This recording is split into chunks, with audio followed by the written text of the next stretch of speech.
Hi guys, welcome to my channel. आज हम पढ़ेंगे ग्रेड 6 की English unit number 2 Eid ul Fitr और इसका पार्ट 4 है। इससे पहले मैं बाकी पार्ट्स अपलोड कर चुकी हूँ, उनका लिंक मैं डिस्क्रिप्शन बॉक्स में दे दूँगी, आप वहाँ से जाकर देख लीजिएगा। Subject verb adjective pattern sentences से।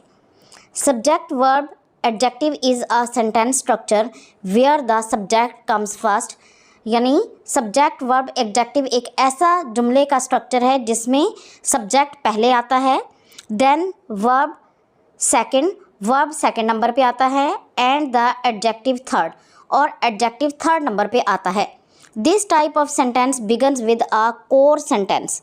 ये जुमले आम तौर पर इस तरह शुरू होते हैं, जैसा कि ही इज़ हैंडसम, वो हैंडसम है। यहाँ हेयर ही इज़ सब्जेक्ट, इस जुमले में ही सब्जेक्ट है, is the verb and the handsome the adjective. Is verb है और हैंडसम एडजेक्टिव है। इसी तरह एग्जाम्पल देख लेते हैं। He seems happy, he subject है, सीम्स वर्ब है, हैप्पी एडजेक्टिव है। Mushtaba is tall, Mushtaba subject, is verb है, टॉल एडजेक्टिव है। Next question is underline the subject, encircle the verb and tick the adjective in the following sentences. She was sick. She subject, was verb, sick adjective. He ran fast. He subject, ran verb, fast adjective. He is intelligent. He subject, is verb, intelligent adjective. The truck is big. The truck subject, is verb, big adjective. The workers are lazy. The workers subject, are verb, lazy adjective. Next question है tenses के बारे में। Simple present tense. We use the simple present tense when an action takes place in the present time. अगर मौजूदा ज़माने में कोई काम होता है तो उसके लिए हम सिंपल प्रेजेंट टेंस इस्तेमाल करते हैं, और व्हेन इट हैपन्स रेगुलरली, और या फिर जब ये मुस्तकिल तौर पर हो रहा हो। This is why sometimes we call it present indefinite tense. इसलिए कभी कभी हम इसे प्रेजेंट इनडेफिनिट टेंस भी कहते हैं। अब सिंपल प्रेजेंट टेंस की एग्जाम को देख लेते हैं। Affirmative sentence structure. अगर कोई सादा जुमला है तो उसका स्ट्रक्चर कैसा होगा? उसमें सबसे पहले होगा सब्जेक्ट प्लस वर्ब, वर्ब की फर्स्ट फॉर्म आएगी, प्लस एस या E S plus object. He, she, it और सिंगुलर नाउन के साथ एस का इजाफा होगा, जबकि वी, दे, यू और प्लूरल्स के साथ ई एस का इजाफा होगा। अब इसकी एग्जांपल देखते हैं। We play outside after school every day. इसमें वी सब्जेक्ट है, प्ले वर्ब है और प्रेजेंट फॉर्म में है, और इस जुमले में स्कूल ऑब्जेक्ट है। नेक्स्ट है नेगेटिव सेंटेंस स्ट्रक्चर। इसका स्ट्रक्चर है सब्जेक्ट प्लस डू और डज लगता है, नॉट, वर्ब प्रेजेंट फॉर्म लगेगी प्लस ऑब्जेक्ट। एग्जाम्पल देखते हैं। We do not play outside after school every day. इसमें वी है तो वी के साथ डू इस्तेमाल होगा। वी, दे, यू और प्लूरल्स के साथ डू का इस्तेमाल होगा। ही, शी, इट और सिंगुलर नाउन्स के साथ डज का इस्तेमाल होगा। नेक्स्ट है इंटेरोगेटिव सेंटेंस स्ट्रक्चर। तो स्ट्रक्चर है डू और डज शुरू में आ जाएगा, प्लस सब्जेक्ट प्लस वर्ब की first form plus object. Example देखते हैं। Do they play outside after school every day. Next question है choose the correct option. I play plays football every Saturday. मैं हर हफ्ते को फुटबॉल खेलता हूँ। करेक्ट ऑप्शन है प्ले, आई के साथ इस्तेमाल होगा play. Do does they listen to rap music. यहाँ पर दे है, दे के साथ इस्तेमाल होगा डू, ठीक है। Do they listen to rap music. Next Majid don't doesn't set the table. यहाँ पर माजिद है, सिंगुलर नाउन है, इसके साथ इस्तेमाल होगा doesn't. Majid doesn't set the table. We sometimes goes to the park. We है, वी के साथ इस्तेमाल होगा go. We sometimes go to the park. I don't doesn't watch television after 9 PM। I के साथ इस्तेमाल होगा don't, I don't watch television after 9 p.m. Next, they often visits their grandparents on the weekends. They है, they के साथ इस्तेमाल होगा visit. They often visit their grandparents on the weekends. Does she like mangoes? She है, she के साथ इस्तेमाल होगा does she like mangoes? My rabbit always eats very fast. My rabbit है, सिंगुलर नाउन है, इसके साथ यूज़ होगा eats. My rabbit always eats very fast. Does Amna travel abroad every year? Amna singular noun है, इसके साथ इस्तेमाल होगा does Amna travel abroad every year? Saad doesn't play computer games on Saturday. Saad singular noun है, इसके साथ इस्तेमाल होगा doesn't. अभी हमने सिंपल प्रेजेंट टेंस के बारे में पढ़ा है और अब हम पढ़ेंगे सिंपल पास्ट टेंस के बारे में. Simple past tense tells us about the action that take place in a time period before the present time. यानी कि जो काम पहले हो चुका है उसके लिए हम पास्ट टेंस का इस्तेमाल करते हैं. अब इसकी एग्जाम देखते हैं. Affirmative sentence structure. अगर सादा पास्ट का जुमला है तो उसका स्ट्रक्चर कैसा होगा? सब्जेक्ट प्लस वर्ब की second form plus object. We played outside after school yesterday. We subject है, प्लेड वर्ब की सेकंड फॉर्म है और आफ्टर स्कूल ऑब्जेक्ट है. Negative sentence structure. Subject plus did not plus verb present form plus object. यानी जब negative जुमला बनाएंगे तो हम वर्ब की फर्स्ट फॉर्म इस्तेमाल करेंगे, सेकंड फॉर्म की जगह हम फर्स्ट फॉर्म इस्तेमाल करेंगे. ये चीज़ याद रखने वाली है. We did not play outside after school yesterday. ठीक है, यहाँ पर हमने प्लेड की बजाय प्ले का इस्तेमाल किया है. Interrogative sentence structure. Did subject plus verb की फर्स्ट फॉर्म प्लस ऑब्जेक्ट. यानी अगर हम सवालिया जुमला बनाएंगे तो उसमें भी वर्ब की फर्स्ट फॉर्म इस्तेमाल होगी. Did they play outside after school yesterday. Next question is complete the following sentences using the simple past tense.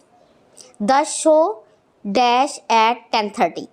Option दिया हुआ बिगन, तो इसकी सेकंड फॉर्म इस्तेमाल करेंगे began. The show began at 10:30. The children dash the ball throw, तो इसकी second form use करेंगे threw. The children threw the ball. Number 3, we dash a new pair of shoes last Friday. Buy की second form है bought. We bought a new pair of shoes last Friday. Next है Amna dash from Multan. Come, second form है came. Amna came from Multan.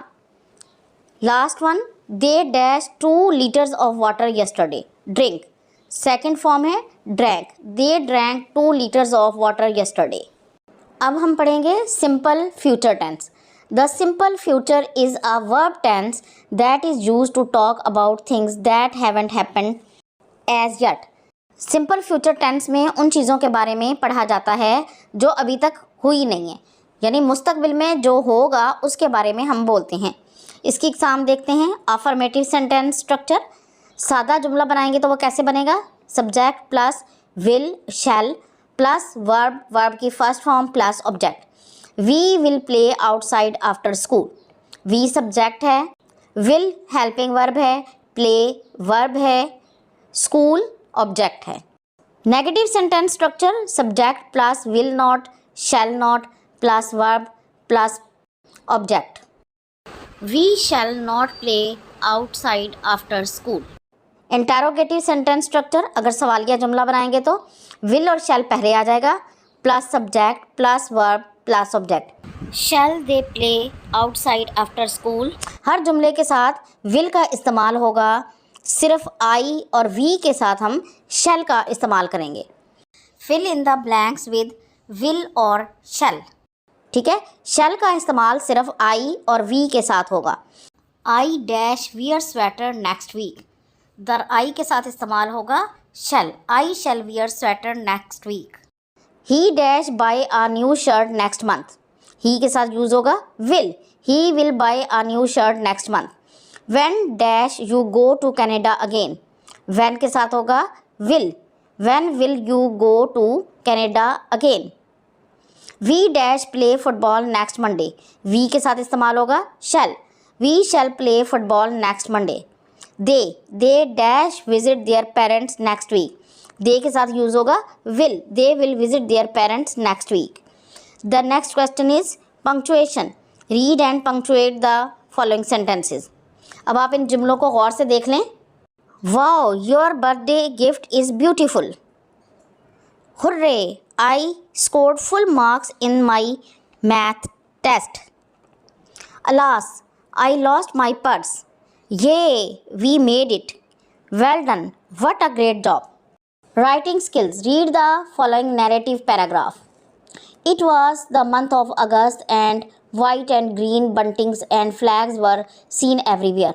Students were excited in schools and were preparing for Independence Day celebrations. I was very excited when I returned home from my school. I shared with my mother that I had taken part in a speech competition which was going to be held on 14 August in my school. It was my first speech ever. Several other schools were also invited to take part in our Independence Day activities. I asked my mother for help in writing the speech. My mother took me to visit my grandfather, who was a retired army officer and had experienced many battles for our country. My grandfather shared very useful information with me. I was really impressed with the stories he shared. After that, he told me how to write my speech in my own words. I promised my grandfather to be good patriot and I wrote an amazing speech for which I also won a prize. That day, I promised myself to fight for my country when needed. Write a few paragraphs about a time when you met your best friend for the very first time. यहाँ पर आपने अपने दोस्त के बारे में paragraph लिखना है कि जब आप उससे पहली दफ़ा कैसे मिले थे. यहाँ पर कुछ हिंट्स दिए हुए हैं, कुछ प्लानिंग्स दी हुई है कि आपने ये पैराग्राफ किस तरह लिखना है, तो इसे आप गौर से पढ़ लें. आइए अब पैराग्राफ लिखते हैं. There are many ways friends meet their friends, but my meeting with a friend was really funny. His name is Ahmed. Both of us love each other like blood brothers. I moved to school after recovering from Corona last year.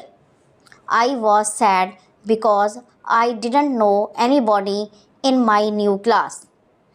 I wanted somebody to talk with me. I wanted a new friend. One day, our teacher asked the class to get into groups of 3. Ahmed reached over and poked me, saying if I wanted to be in his group. I said, yes, thank you. When class ended, I asked what was his name. He said, my name is Ahmed. We started talking. It was my first meeting with my friend. तो ये थी आज की video. अगर आपको अच्छी लगी है तो इसे लाइक और शेयर ज़रूर कर दें और इस तरह की मज़ीद वीडियोज़ को देखने के लिए मेरे चैनल को सब्सक्राइब ज़रूर कर लें. अगली वीडियो तक के लिए अल्लाह हाफिज़.